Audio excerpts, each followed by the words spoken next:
তো আবারও চলে আসলাম সেই মাছ ধরতে। দেখুন বন্ধুরা, আপনাদের দেখাচ্ছি। কি নতুন জালটায় মাছ হবে মনে হচ্ছে?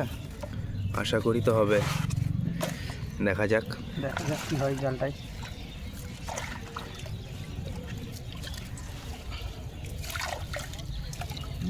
বেশ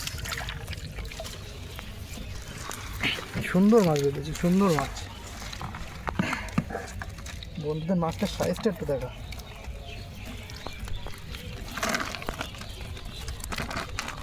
কি কই কি কই কোথায় ছিল? এই কইটার বয়স না হলেও 3 বছর হবে। 3 বছর পুরনো কইটা। কালারটা দেখে একদম ধরাই যাচ্ছে না। কি মাছ? বিশাল দানব, এইটা দানব কই।